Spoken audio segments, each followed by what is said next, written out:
Radio Free Tatooine presents Galactic War Report, a Star Wars Galaxy of Heroes podcast.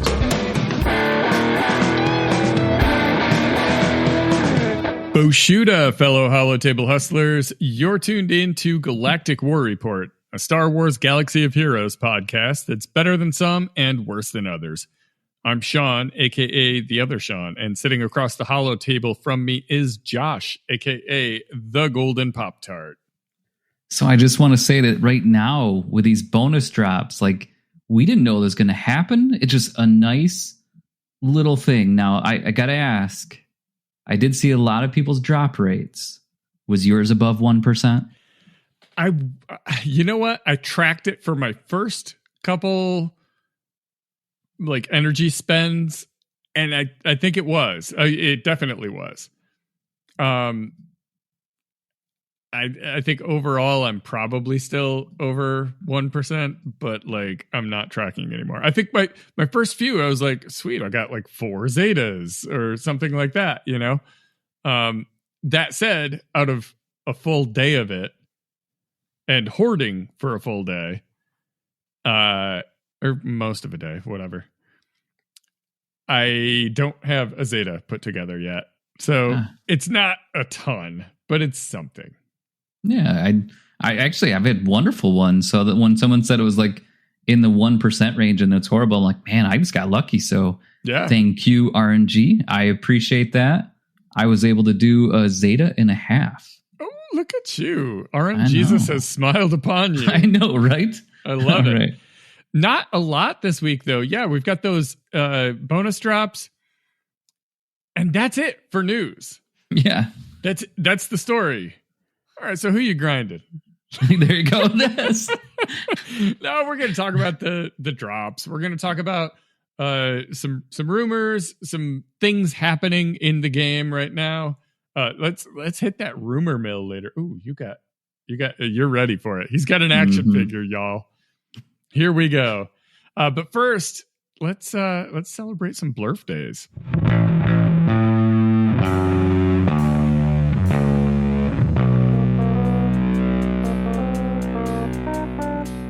All right, we've got a few this week. We have first on the 27th, Mr. Walking Carpet himself, Chewbacca, turning 6 years old.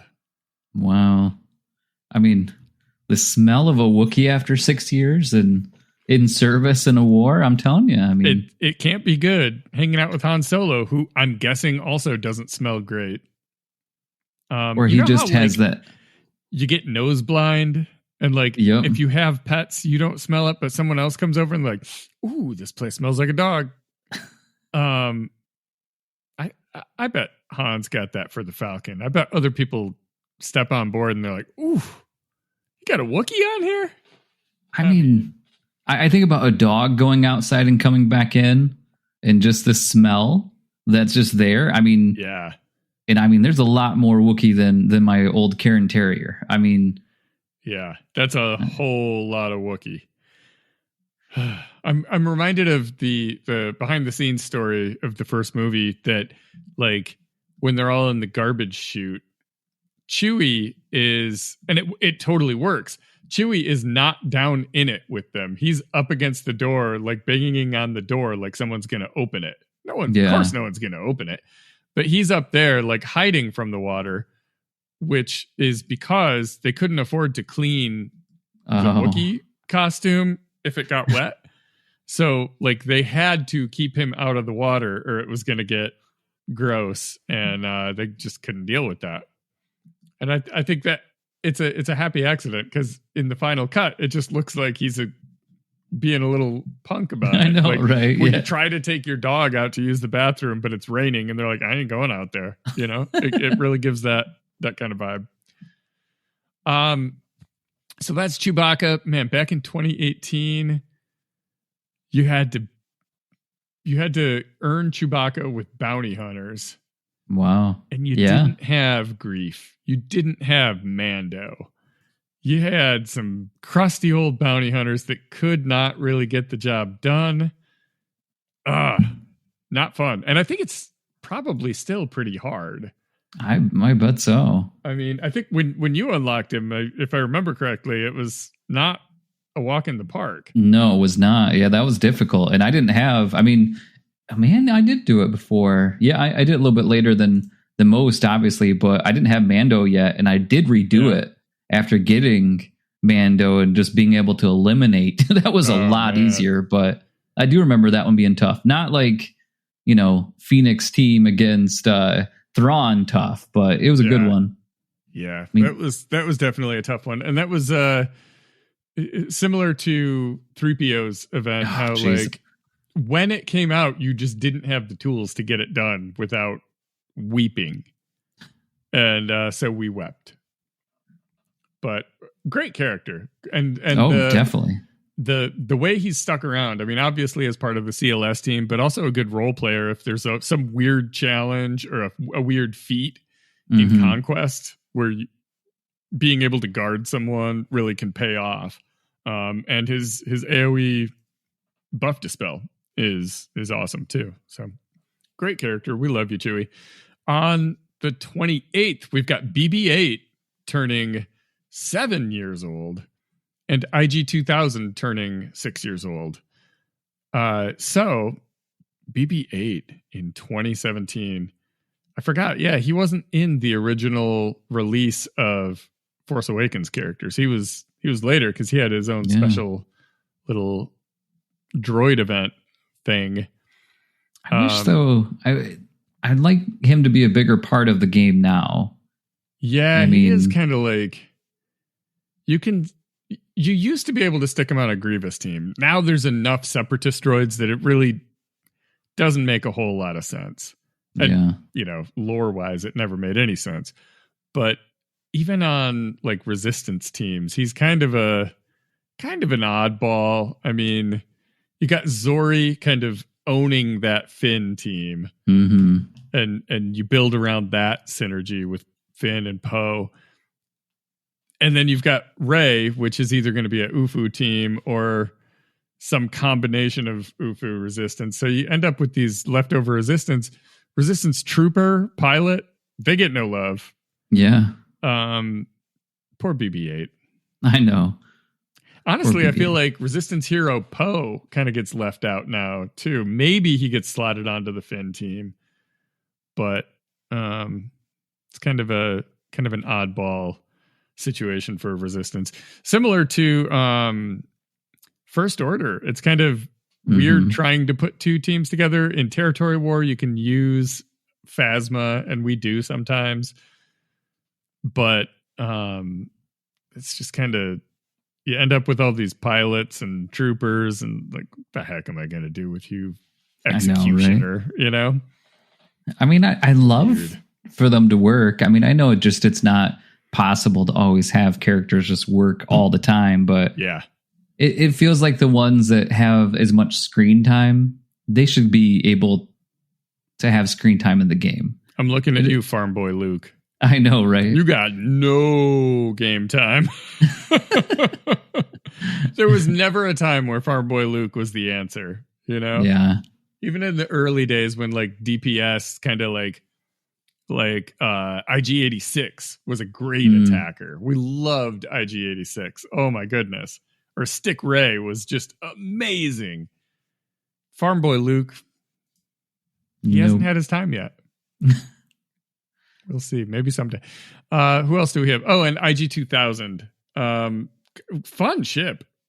Stuns, double taps, big damage. I love the idea of IG-2000 in the starting lineup versus as a reinforcement. It takes one fleet, and just by swapping who's in the starting lineup, the strategy completely changes. Yeah. And it's pretty cool. Also, it just feels good when you're playing as Executor, bringing in IG-2000 as a reinforcement and just blasting the snot out of somebody. I know, it's nice. It's good stuff. And then on the 1st, we have TIE Fighter pilot turning 8 years old. Duh. He's getting old. Whew, that's a lot of A lot of TIE piloting. I don't know. I mean, for the lifespan of a normal TIE pilot, I mean, oh, that can't be 8 years, yeah. Right? I mean, no way. And then some Dark Trooper backwater Moff Gideon. like planet. Oh, yeah. DTMG is a year old. What? He still feels like a baby. Yeah. Like we're just figuring out how to use him. You know? I guess the Conquest characters, that does feel that way because it's a while before we even get to use them, and of course, I mean, for myself, mine's finally in Relics now, so. And they're releasing new Remnant characters, so it is kind of breathing more life into that faction, like new kind of ways to use that team. So, happy birthday to you, DTMG. All right, let's take a look at this week's upcoming in-game events brought to you by swgohevents.com. For a complete list of past, present, and future events, swgohevents.com is a universe of info in a galaxy of heroes. Now, on the 27th, as this releases, we've got a contraband cargo. We also have a Galactic challenge. This will be on Hoth, and it's going to be bonuses for First Order fighting against Rebels. On the 28th, we'll have an assault battle, Places of Power. We were just talking before the show about Duel of the Fates. Yeah. Today, as we record, Wednesday, Duel of the Fates is active. And this was my first time being able to do the highest tier because both of my guys are Relic 9 now. You guys, it's worth it. It's not hard. My guys have pretty good mods on them. They're not, I didn't remod for it at all. And you just hit auto and they do it. And I mean, maybe I will say on the highest tier, Qui-Gon almost died. But he didn't. So like, it's so worth it. And then like you were saying, what feels even better than hitting auto is hitting sim in the future. I know, right? Oh man, it's good. It's good. It is.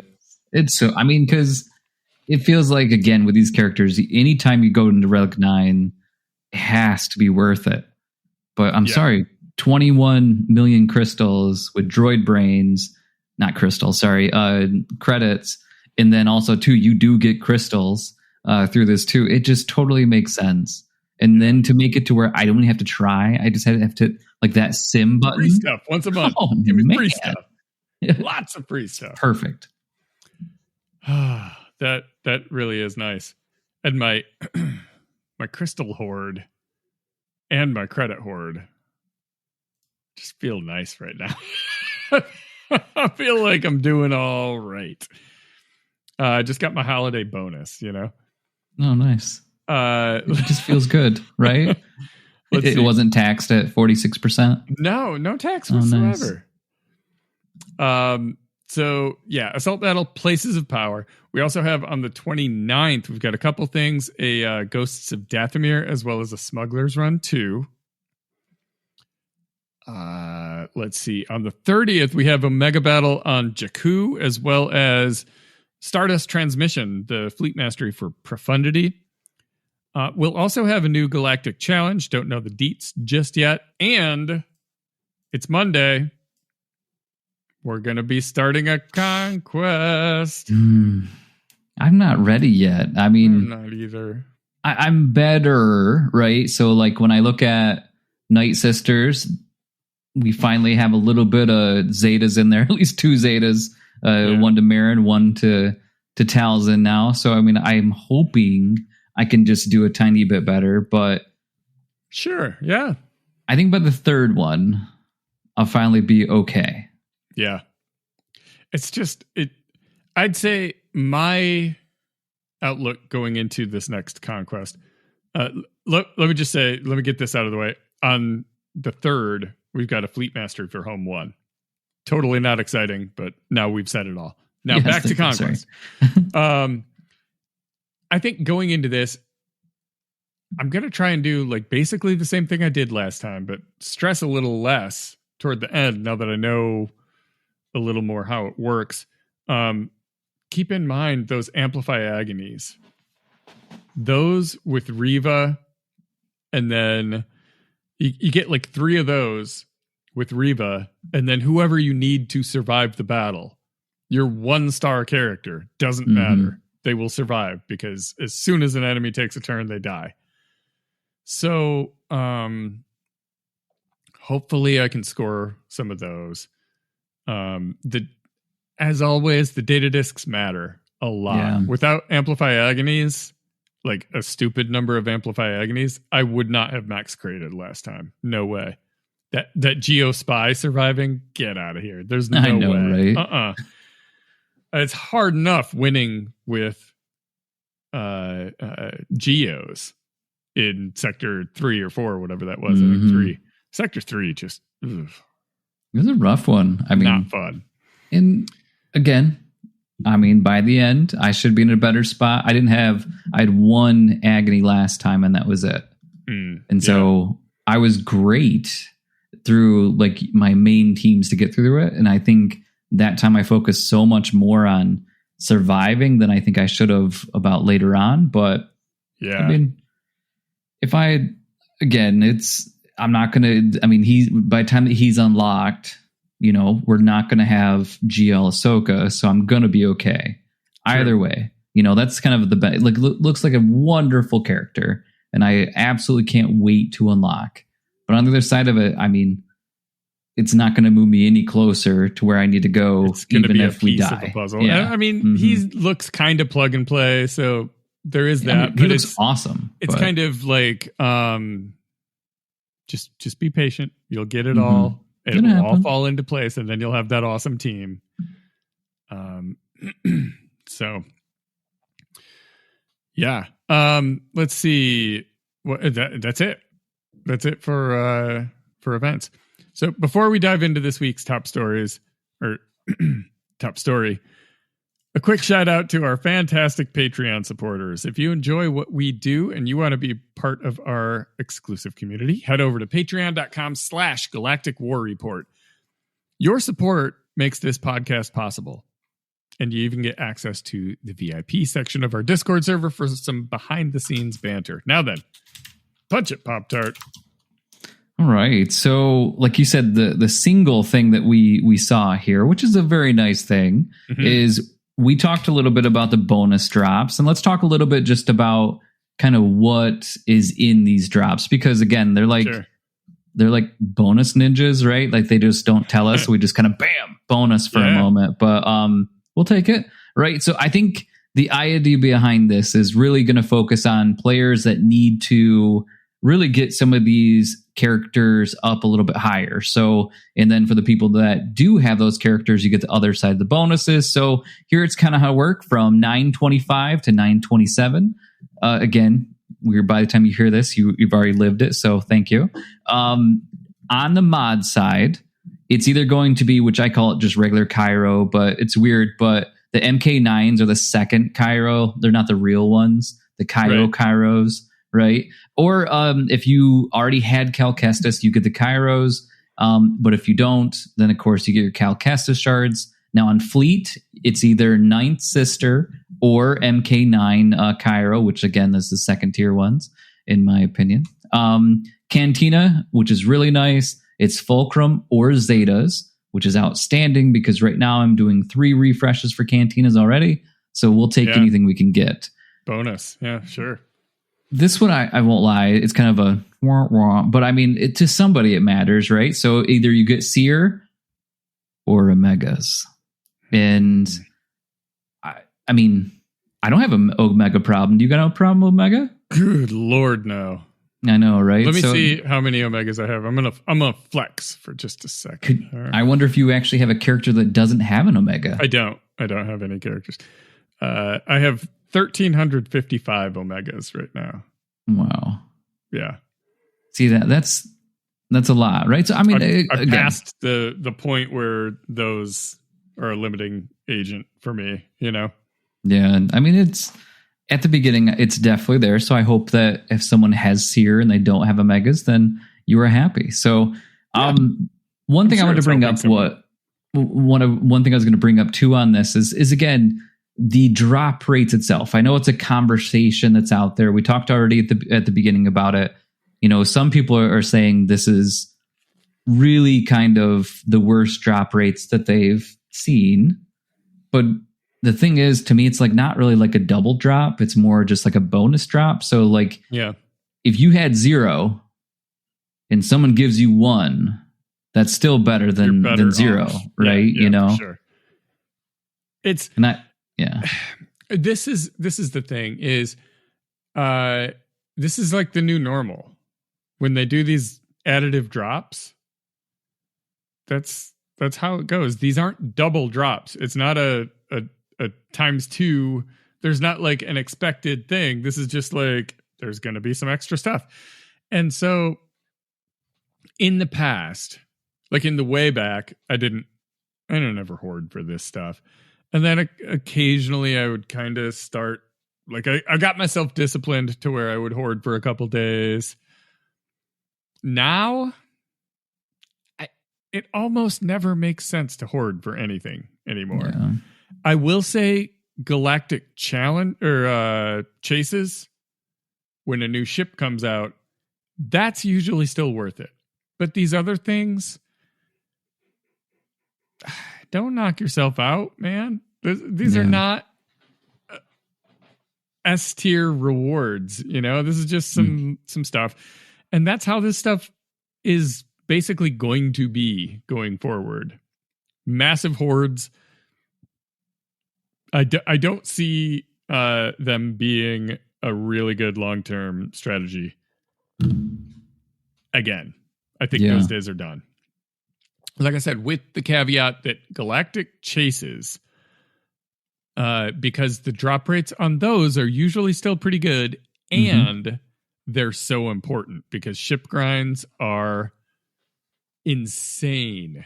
Yeah. And so you want to do well on the chase.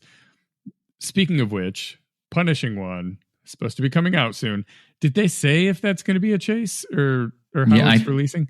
I think that's what everyone is assuming. I mean, yeah, I know it's the assumption. I'm not sure. I don't think they've said, but like that's how ships always come out now. So also a drop thing like this right before a chase is also the new normal. That's not even the new normal. That's been the normal for years at this point.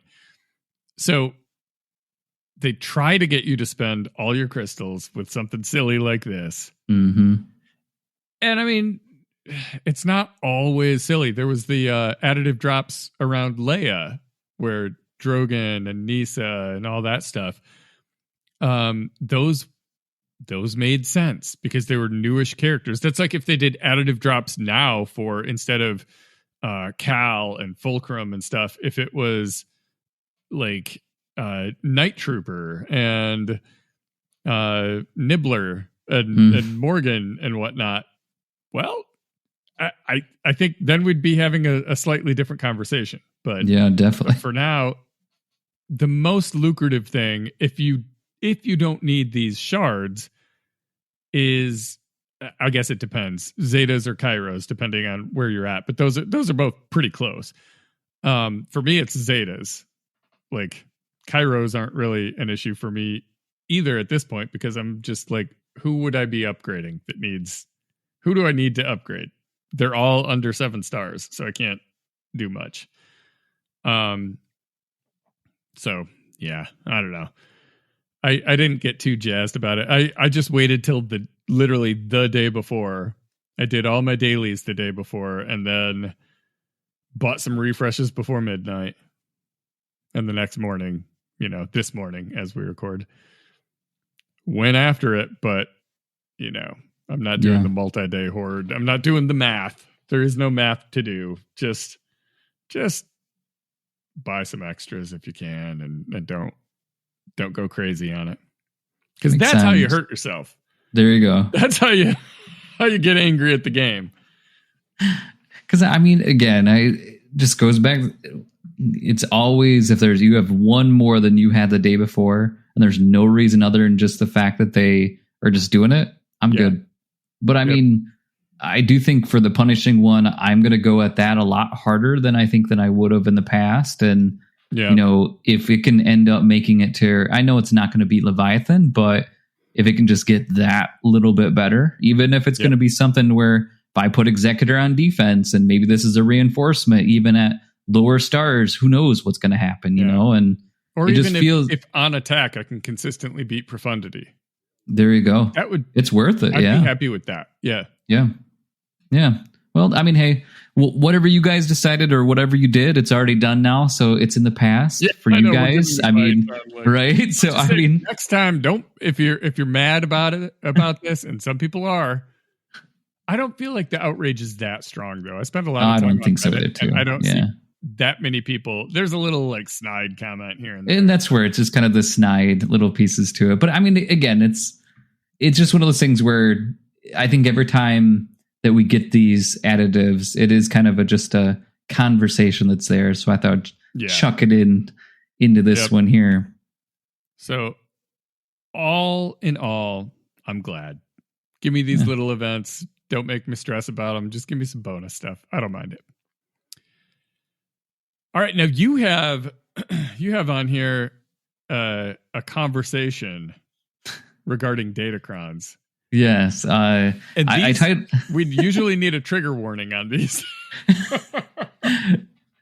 I did actually put on here non-aggressive datacron conversation. That was the goal. Because right now, as we know, I mean, you and I were just kind of talking about, you know, Grand Arena, which we'll get to that here in a sec, obviously. And, you know, datacrons are just such a huge, like, I mean, it's just crazy right now with basically Grand Arena. Yeah. And I've had a lot of surprising ones. And that's why I wanted to just kind of ask is just, you know, right now, I thought these were going to be good. Like we thought the tank one with Leia was going to be good before, but it really feels like this is a good batch all around in some good defense, good offense, but also too, you know, if I think we said it earlier, if you're doing, you know, paper, rock, scissors or whatever, and you got Rock and, you know, Rock's going to beat everything, but all of a sudden you don't beat that, you ain't got no other Rocks, right? Yeah. I mean, if that makes any sense. I mean, no, you get one Rock. We'll talk about that when I get to my Grand Arena. Mine too. Mine too. Some interesting things with my one Rock. So no, I think to put my perspective on it, I think the datacrons have become this thing where love them or hate them, doesn't matter. They're here, right? Yeah, they're here. Deal with them. The meta changes as new teams arrive, like the Great Mothers, right? That's a very powerful new team. Queen Amidala, a really good new team, right? So the meta changes as new characters arrive, but that's a slow change, and we're used to that pace. The datacrons just do like a different kind of thing. They're like the whiplash change, where like one set dusts and a new one pops up, and suddenly none of your counters work. And oh my God, what am I gonna do? You know? I mean, there's some consistent things like Sith Eternal is always going to beat Malgus. Jedi Master Luke is always going to beat Qui-Gon. You know, like there's some things that are just kind of standard. But like, how do you beat this? How do you beat that? A lot of those things change really fast with datacrons. So that's, I think, where a lot of the anger comes, is that, you know, people get gobsmacked when they go in and try and beat a team that they've done consistently for a couple months, and they're like, oh, this doesn't work anymore. That's stupid. I mean, maybe it is, maybe it isn't, but that's the way it is, you know? Yeah, so for this round, what's one of them that you have gotten a little bit surprised by, that it was a little bit better than you would have thought? I will tell you, my number one, without any hesitation, is my Stormtrooper Han Datacron. And the reason is my Stormtrooper Han is Relic 3. So I'm not even using that component. I'm just using the tank element. And I thought the other tank one was good. The like more just pain in the butt, like no one takes any damage no matter what thing. This is just the tanks get gritty one where tanks lose all their protection and gain that much health. And then they get grit, which reduces the damage they take from percent health effects. I say this because I have this equipped to my Jabba team, and my Jabba team got a hold every single round of last week. At least one hold every round. Yeah. Wow. And like, I mean, they're Relic 8. I have Chrysanthem's Omicron, but like this is Jabba. We've known about Jabba for a while. This is not a new unknown quantity. This is just that tank cron is killing it. Yeah. So that's my number one answer. As we were prepping our show notes and looking at our Grand Arena stuff, I was like, oh, there's a Jabba hold. Oh, there's a Jabba hold. There's another Jabba hold. Another one.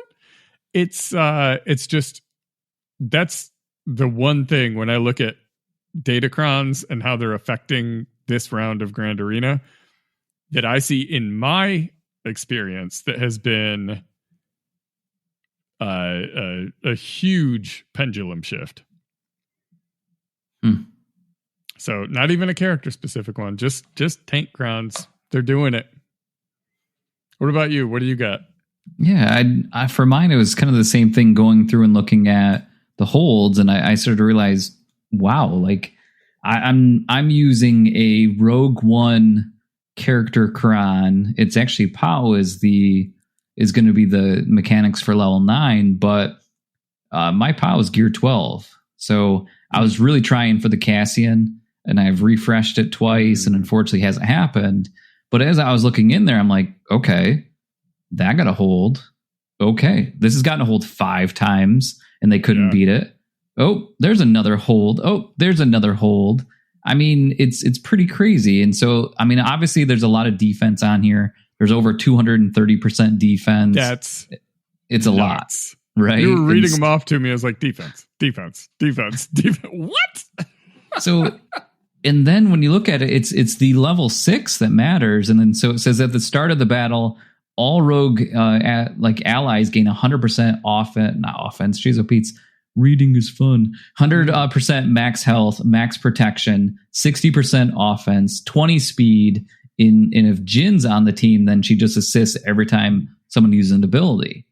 And then if someone next, goes out of turn, they get exposed and they gain speed up and 30% health and health and protection. So, I mean, it's super tanky already. I mean, the mechanics of, people know if this was against the computer, it'd be one thing, but they have to know they have to go after him first. But man, and this is, again, my rogue team is not your Luthen or anything like that. This is going to be, Radis, your typical Radis, Cassian and Jin. So, I almost say like mod Jin for stupid levels of offense, because the AI is going to go again. Well, you use it on defense or attack? Defense, actually. Defense. Okay. I was going to say, like, if you're up against AI, they will stupidly target her and she can't be killed while Radis is alive.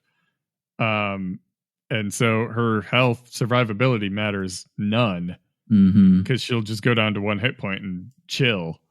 So you could just, which I guess on defense could work too, potentially. I don't know. Just a thought. Because I was looking at mine, and mine is modded, really, looks like for potency more than anything. But wow, mine is lacking in the mod department here. Oh, she doesn't have great mods, but it looks like potency is the focus. Like I got some blue in here, so I definitely need to take a look at this. Speed, so Oh, 88, so it's not too bad, but mine's a little bit faster. Best mods. But I mean, in this case, I would have never thought that this Datacron was going to make a difference. And I mean, I just put it in there thinking, okay, I mean, it's not a hard team to be. In looking at it, I mean, it's not like, I mean, they started off with some weak stuff and then they started to add in some normal, real characters to it. So, I mean, yeah. I'll take it, you know, and because I think both of us, we probably could have talked about Plo, and we can talk about ETH. I mean, both of them are just outstanding crons, and it's just obviously. It's just great, right? I mean, so those I think are the ones that when you look at it, everyone's saying, okay, this is what I need. This is what you got to do. I mean, and especially my arena right now, everybody is using either Plo or ETH. Yeah, same. I mean. Just like it was SLKR last time. There's some Leia stuff going around. Oh, yeah. As well. I mean, I smoke that with my ETH con. There you go. That's where like it's really good on defense and good timeout type stuff. But I mean, ETH just seems like it just works out pretty dang well. And with the fact that now both my Ahsokas are Relic 9 too. So, I mean, it's kind of fun. Yeah. That's where, I mean, again, non-aggressive, positive mindset here. Like, I'm okay with this type of stuff. I would prefer that all the Datacrons were offense only, non-defense. And so then basically all you're doing is you're making it to where it's easier for you to attack. And I know that changing up the tools you can use. Yeah, you know, I mean, it's sure. So I think in this case, if I can have my team that I know that I'm going to get holds, I'm okay with that. And if it truly is just, okay, who do I attack? Where do I attack? But so, yeah, I think we did pretty good with that. We didn't get too far in the negative weeds there. No, I feel like I've over the last couple months on the pod, I've really just gotten a lot of my demons out, you know? So I'm pretty chill with the game right now. All right. Oh man. So that is our news / stuff. Now you got some rumors on here. Yeah. So a couple. One is the impending Relic 9 update, which I'm going to go on the record here. And if I'm wrong, so what? I'm wrong about most things. But I don't think there's any Relic 9 stuff coming. I think what happened is someone posted on Reddit a screenshot of them leveling up to 70 or something. And it you know, the little like pop-ups for when you achieve part of a feat or a quest or a quest, right? Or like if you need to take so-and-so to Relic 5 and you do it and then it pops up and like, hey, good job. That's part of your journey guide or whatever. There's like one of those kind of things for getting to level 70. And it shows like level 70 out of 90. It shows a little graphic of congratulations, you made it to level 70. And there's a bar that shows 70 out of 90. And it's just like some thing that's kind of been in the game forever. And someone posted it and said, is level 90 coming? And a lot of people were quick to say, like, no, it's just some nonsense, like that they're not really that concerned about. Because why would you be when there's usually bigger issues like Invincible Grievuses or things like that, you know? Yeah. So whatever. So someone posted that, but I feel like it just got wings. And people are talking about it. And so I saw, even as we speak today, I saw Arnold T had a video about that. And as is usually the case, I'm not throwing shade, but it was a little clickbaity because it was like, hey, it didn't say Relic 9's coming. It was like, is Relic 9 coming? And I watched it and he's like, no, I don't think it is. But even that seemed to like fan the flames of... It's kind of showing the power of these kind of rumors. So could it be coming? Yeah. But even in my guild, people were talking about it today, like because the credit rewards for Duel of the Fates are so good that it's kind of like, well, maybe level 90 is coming. Yeah. And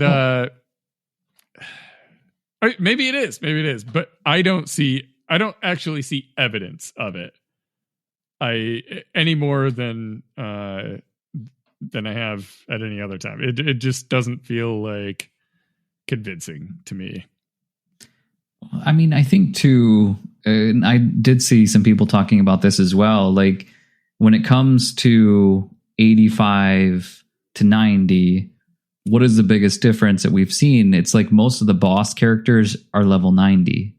Yeah. So it almost feels like from 85 to 90 is just their way to make Grievous invincible, or, is that truly to elevate an NPC kind of, yeah. Because I think in other, like Marvel Strike Force, as they've raised it, it definitely raises the characters, of course, the event characters and those type of things. So I just keep on thinking too, I don't know if it's something, because if they go through and they change it, does that mean every single event has to then change? Does that mean that like the difference between like say 80 and 90 to whatever it is in Marvel Strike Force is a huge amount of power? So if they do it the same way, are they really going to, and I'm not trying to be bad, but like, are they really going to go through every single event, every single thing? It's already sometimes, like we talked about the C-3PO event, it's ridiculous, right? So like, what if now you're increasing, do you have to increase them from level 90 and that to 100 now? Yeah, I don't think so. They never really retroactively up difficulty of PvE stuff. Not intentionally. They do it unfortunately though, right? True. Like how many events have changed and broke except for because famously when they updated Boba Fett's kit when the game was still very young, and they updated Boba Fett's kit and turned him from like a wimp into this boss back in the day. And if you had not beaten a certain level on light side battles where you fight against Boba Fett, like if you didn't 3-star it before that change, it became near impossible to do after the change. But that's neither here nor there. I don't think they would do that. I think if anything, hypothetically, it'd probably be a net positive for us, because if it's going to if 85 to 90 made people significantly more powerful, that might trivialize some of the things that deserve to be trivialized. Like make how does that boost GP? Does it make Darkside Geonosis beatable, like at max stars? Because that still is not a thing that can be done. Or does it make Secrets and Shadows beatable without, a psychotic break? Because right now, there's some old stuff in the game that could stand to get marginalized a little bit, I think. Yeah, no, I get you. That said, I guess I still, like I said, I don't think it's coming. I think it's just too much work. Just being honest. If anything, it exists in the game to give them, like you said, a way to make opponents a little bit tougher without, having to pull too many strings. Now, the other rumor, and this one's so weird. This one also has a lot of wings and not a lot of foundation, as far as I can tell, is that Cal Kestis, and this is not a Galaxy of Heroes thing, this is just a general Star Wars thing, but because he's a video game character, it feels like a Galaxy of Heroes thing, that, you've got your Cal figure out, ready to rock. You know what? I'm not far from mine. It's Cal. Cal meet Cal. Oh, I have Jedi Knight Cal. Yeah, and I have CK1. Oh, nice. His hair is better in that one, I won't lie. It is a little bit, yeah. the rumor is that Dominic Monaghan will be taking the role of Cal Kestis from the video games straight into live action Star Wars, and that it's going to be happening soon. And this comes from Daniel Richtman, aka Daniel RPK, who has posted this on his Patreon. Like, I don't know this guy. I don't know who he is, how reliable he is, who his connections are. He has a lot of followers on Twitter. And I follow Star Wars news. I mean, heck, I used to have a podcast just about Star Wars. And I really followed news back then. And so, like, sources have changed a bit over the years. But I don't know this guy, which is not to say that he's not reliable. It's just that I can't vouch for this information. So, would I like that? Yes. Now, he has been on record saying that he would love to bring Cal to live action. So, like, he's down. If it's happening very soon,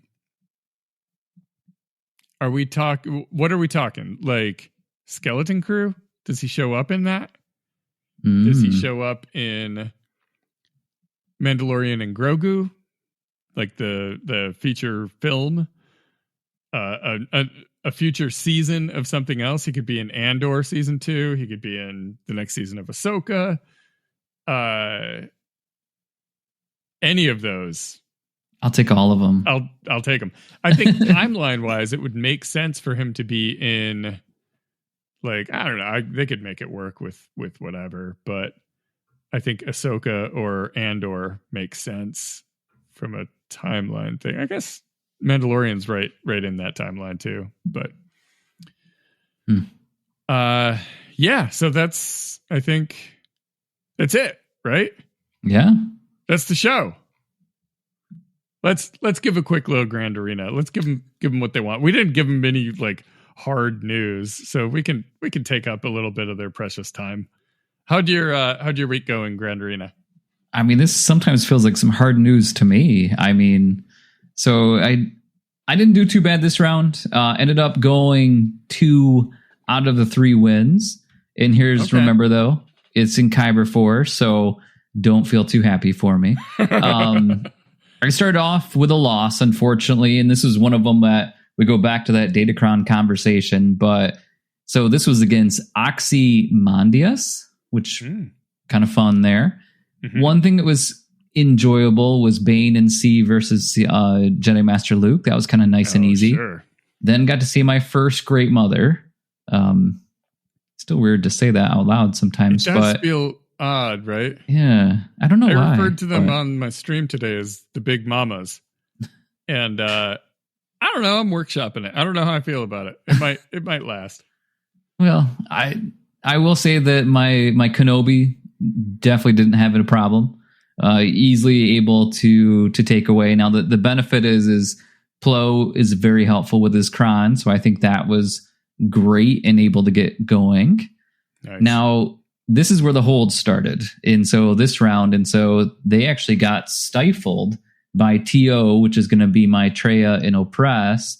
They tried to use CLS, lost, and then Mon Mothma lost, and then the other team that really kicked them in the rear end was going to be my Rogue Cron. And so Phoenix, Wampa, Jedi Knight Revan, a Rebel team, and a Bounty Hunter team all couldn't beat it. So that was kind of nice. Cool. Now, the downside for me is my bow didn't beat the Gungans, and so then I had to use Leia to clean it up. And then that wasn't very smart. So that means there was a Leia, and my SLKR couldn't do it. And basically at that point, I knew nothing else was going to be able to beat it. And so I got stifled. They got stifled for something worse, but they still won. But ended up being 639 to 985. So that's like slappers only in 007. And I mean, that was a rough one. So yes. Now going into round 2, again, Kyber 4, and I didn't do well the first round, so I'm like, all right, I got to do better this time. Now, here's the thing: is the best way to win is when the other person doesn't try, and that's how this was. And I knew going into it because I was about 415. No attacks yet. I'm like, I should be good. I don't think they're going to attack. Really great on the character side. No issues at all. SLKR against Jabba was great. Bo versus Gungans was back in the world again. Great. I used Sith Eternal against Bo just because why not? I had it.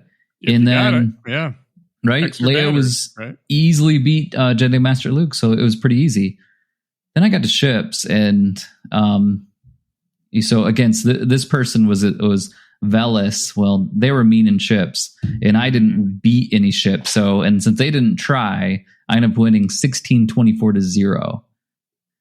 Now I'll take that Win's a win. Right now, going into this, I mean, the last round is against Inquisitor Ick, which is an awesome Inquisitor. I was like, all right, they got into there. They were at 905. I was like, all right, this is great. I mean, basically, achievable. They are stalled out. My boss Kron held against Imperial troopers, which is wonderful. Now my Rexes against, it's kind of weird, but they use Emperor Palpatine, no Starkiller Amera. That was kind of weird against my Rexes. That obviously didn't work. And then Moff Kron is what they tried to use against him too, and they just couldn't get past it. Now, same thing for Radis. Radis Kron held and they couldn't beat it. So that was kind of nice. And they also two CLS against Night Sisters couldn't beat them, so which is kind of nice. And then on my side, Starkiller's wonderful. I love right now they can take down Rey. Now, one of the surprising ones for me was SLKR. I didn't have a lot. And I thought, what if I knew I was gonna be okay in this case. So I'm like, what if I try Bane versus SLKR? Oh man, it was easy. I mean, Bane just ate him up. I mean, nice. It was really easy. So that felt pretty good. I've definitely never done that, but good to know it works. No, right? I mean, it's probably 4 people are going to try it and it's all going to be wrong, right. But sorry. I see a lot of slicker on defense. I think they didn't change their defense. Yeah. I think they had it on for the Kron, but now CLS is really easily getting beat by Dark Trooper Moff. That's kind of fun, to be honest. So that was overall, it was pretty good. Now, only one weird thing is Padme couldn't beat Bosk, which I didn't make any sense for me, but I put Boo in there, so it's Boo-osk. Yeah.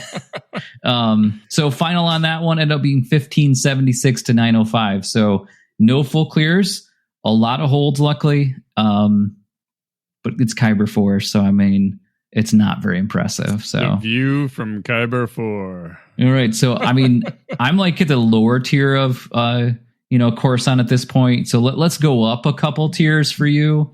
Yeah. How's it up there in the top tier Kybers, or it's been a week.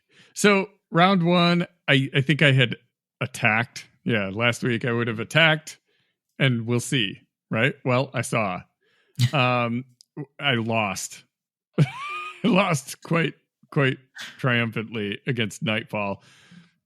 This is the one where I didn't have a list of things that went wrong, but now I've got a list. So Traya failed against Saw. That was my first battle. Feels great. Then Gas failed against Gus.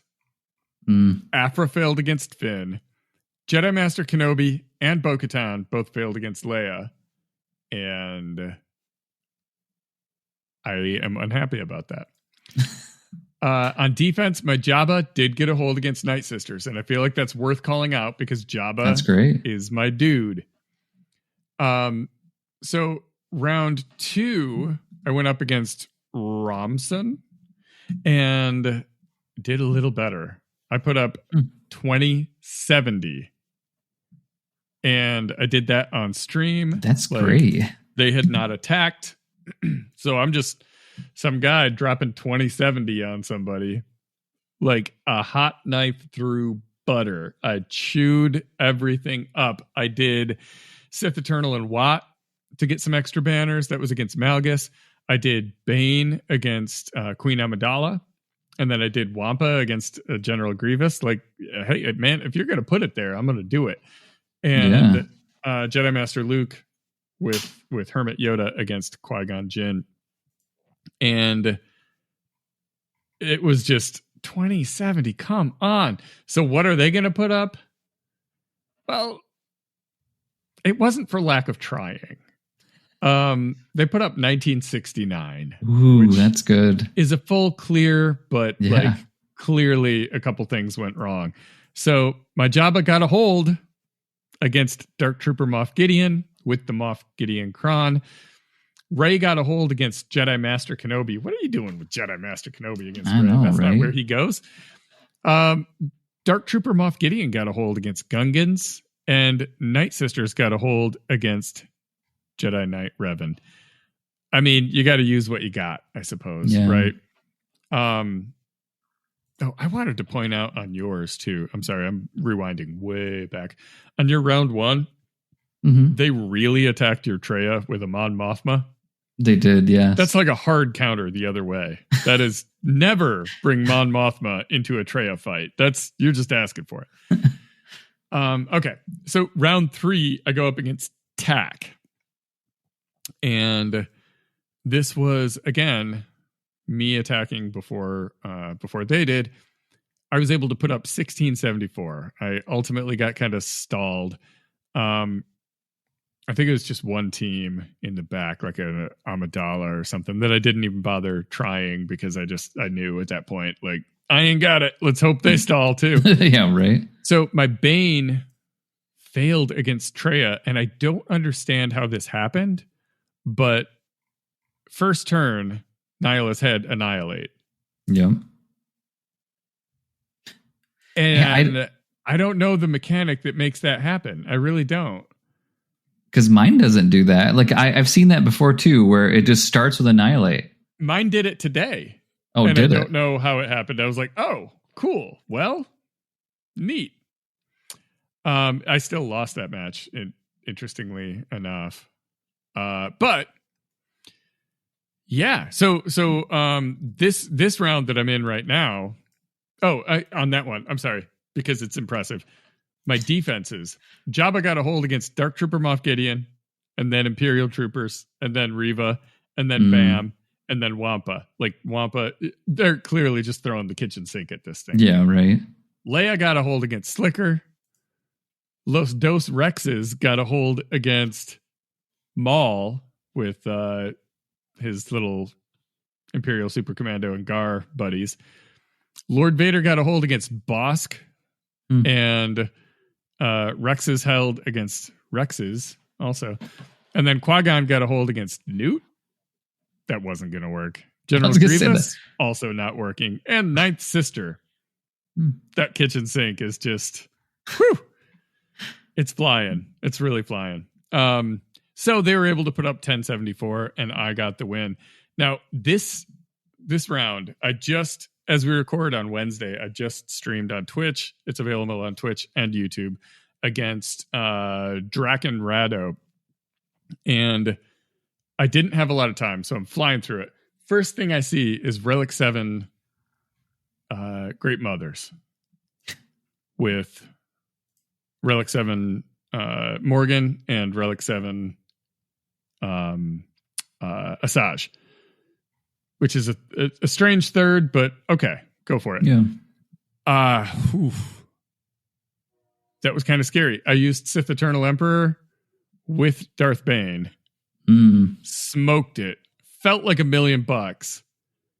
Then I go into Queen Amidala with Padawan Obi-Wan and Master Qui-Gon. And I'm looking on Insight and I see that Jedi Master Kenobi can beat this. You do him, Cat, and Plo with Plo's Datacron. Sweet. So I pick him, Cat, and Plo, and some random Datacron instead of using Plo's. And I lost. No. And therefore, I will not be able to clear that front top sector. The only other thing I had that might have been able to do it was Traya. And I tried that and got smoked. And it's very sad. Sad so panda. The bottom sector has a CLS and a Padme, and I'll see if I can get through that. I took out the other teams. So if I can beat these other two, then I'll see what's in the back. I don't know, but I'm so mad at myself. I'm such a dum-dum. Speaking of being a dum-dum, who are you grinding? Well, I hope I'm not being a dum-dum, but I mean... I meant more like some I'm days. being a dum-dum. No, I know. Why don't you start? I mean, I'm just thinking maybe I am, but I mean, looking at, again, Ahsoka, again, moving forward, that's been kind of the more mindset. I was saying to you before we even started recording that it does feel better to always be moving forward than going backwards. And sure, as much as I would love to unlock Lord Vader, just because I think Lord Vader is one of my favorite characters of all time, I just can't. So I do feel better about moving forward. But the hard part, like you said earlier, it means that you are only doing the same thing in some ways. And like Cairo is a big part of it. After you get a certain point, there's just like, even what do you have to do, in some cases. Yeah. So it's different. Now, speaking of that, Night Trooper, he went from 64 out of 65 up to 33 out of 85. Nice. He's at gear 11. So, I mean, I'm feeling pretty dang good on that side of it. Now, I mean, Enoch and Death Trooper still aren't going to be farmable just yet. Now, Ahsoka did go from Relic 8 to Relic 9, so that means both the Relic 9 characters, this point is done. I think that's a huge hurdle, in my opinion, going into, Ahsoka. Mental hurdle, too. Like mental, I think, achievable when those two are done. But I mean, next I'm going to take gas from Relic 7 up to, Relic 8. So it's only one. So I don't feel too bad on that one. And it's going to give me kind of that break on those first two for the signal, the whatever you want to call those, the relic materials. And so that's kind of nice. Now my Night Sisters, I was kind of just... Marin was kind of a side character that I was just using as my gear 12. Side sister. My side sister, right? There you go, right? Man, that sounds... Okay. There's layers to that. Weird society. But, so she was Relic 2, got her up to Relic 3, so all my Night Sisters up to Relic 3. Even put a Zeta on her and on, Mother, so I'm hoping I can... have a little bit of a team working here, so I guess we'll kind of see. But now, Morgan, I love the fact that she's Cantina. She went from 0 out of 65 up to 58 out of 85. So that is just huge in a week. Nice. Now, she is Cairo hungry, so she only went from gear 8 to gear 9. So, but she will be a little bit better, hopefully, in this next conquest here. So, really great Mother. I mean, I only got her to gear 4, and then Hadi as well, only up to gear 4. So, rush. Basically, no need on that side of it. Now, I do have Thrawn in my favorites for Balin. I think he has to go, Relic 8. No, I think he's Relic 7. Relic 7, yep. Yeah, so he's Relic 6 right now, so it's only one. So it really just doesn't feel like there's just a ton in my way. And of course, I'm ready for Jar Jar if that ever shows up. I've been really trying to work mods a little bit this week, and not just this week, but just in general. Now, my Gungans, I've been really trying to get them ready, looking at kind of what you need, and then just basically going to keep those mods on there until then. Now, other ones I've been doing is Jedi Knight Cal. I haven't been consistently winning, and I'm starting to realize I was doing really hardcore speed for him and for his event. And then everything I looked, he needs a little bit of beef and speed, which, I mean, I'll take a Salisbury steak or something. Don't we all need a little beef and speed every now and then? Right? I mean, so just changing him up drastically. Now, here's the thing is when I mod something for an event, I never take the mods off, and then I just deal with whatever it is. And so same thing with Inquisitor. Well, if it's a recurring event, like, there's something to that, not having to monkey with it. Well, I think the cost of the credits is the challenge, I think, in a lot of ways. It just, and then for me not having any type of remodding tools, it just kind of is. But now Seer, she's all defense based on what I'm kind of see. A lot of beef. I mean, so it's gonna be interesting to see how she changes with that Malicos team. But next is going to be basically here real quick, because getting into Monday, getting back to Conquest, my Night Sisters need to actually have a little bit of beef on them. It's pretty rough. So yeah, it really doesn't feel like a lot, but it was a lot to me. So hopefully you had a more fruitful, sustaining, nice week. So who you grinding? I wish. I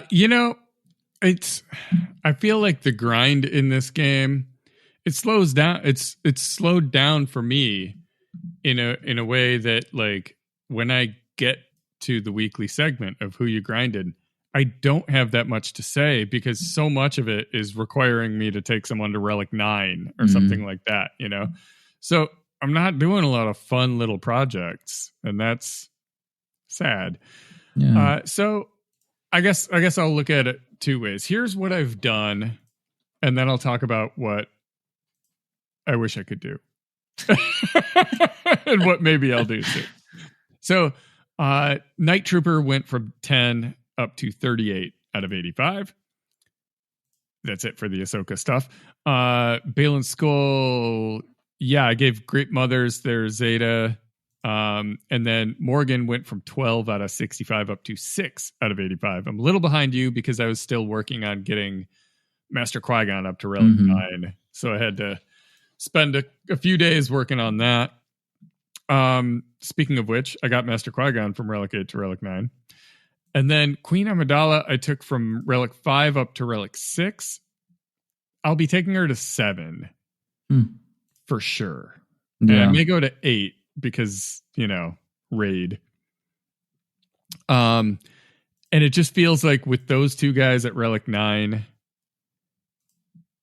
the ROI here is one character that I have to upgrade versus my Gungans all sitting there at Relic 5. They're on the list, right? I want to do it, but let's be real. This is one of those things that the longer you wait, the less it matters. Yeah. And I don't know. I want to do better. So I've got the Omicron. Like, they're the next team that I should focus on for the raid. Yeah. Other things I'm thinking about, though, one is Jedi Knight Luke, because I've got him at Relic 7, and that's all well and good. But for territory battles, kicking him up to 8 would really help that Relic 8 Jedi mission. So I think I might do that. I might do that with Jedi Knight Cal as well, especially for his mission with Seer. It's just one extra relic level. I've seen a lot of people say it, like that 7 to 8 matters for that mission. And this last time around was the first time I actually completed that mission, because I, for the first time in my life, modded the right character. There you go, right? My loadout, if you hadn't heard in the past, my loadout was set for the original Cal Kestis, not Jedi Knight Cal. So I was giving him awesome mods and then bringing in Jedi Cal with his garbage mods. That's done. But let's be safe. I want to safely clear that. The other thing is my guild has been... Is there anyone else in my favorites? Yeah, Luthen is in my favorites as well. For a couple of reasons. One is my guild has kind of been talking about what makes the most impact right now for the guild. And a little bit higher on raid would be nice. It'd also be nice for me personally, right? But for the guild, doing more characters up to Relic 9 for the higher tiers of territory battles, like, we're not close to another star. So if I get another 400,000 points or 1 million points, literally doesn't matter. It changes nothing. But we're starting to focus on special missions. So get your Saw up to Relic 7. Get your clones up to Relic 7. And all of mine are except Rex at Relic 5. So I should push him up to 7 so I can at least just run that mission. So like there's a few things. I've heard the Kira and L3 to relic, I think they need to be 8, but I've heard it's like stupid easy. You do Jedi Master Kenobi, Cat, General Kenobi, and those 2 goobers, and like game over, auto, super easy. And the impact of special missions on territory battles when you're at a point, this isn't for every guild, but when you're at a point where there isn't an easy win somewhere else, like you're getting the stars that you can get. Yeah. Then those special missions are like, dare I say, even more special. So I'm kind of looking at what I can do to be a little more useful on those. And we'll see. I don't know. We'll see what I do. But I think Luthen makes sense for a Saw perspective. Like I want to be able to beat that Saw mission. I've heard it's not that hard. You just got to get the tools put together, put the team together, and you can do it.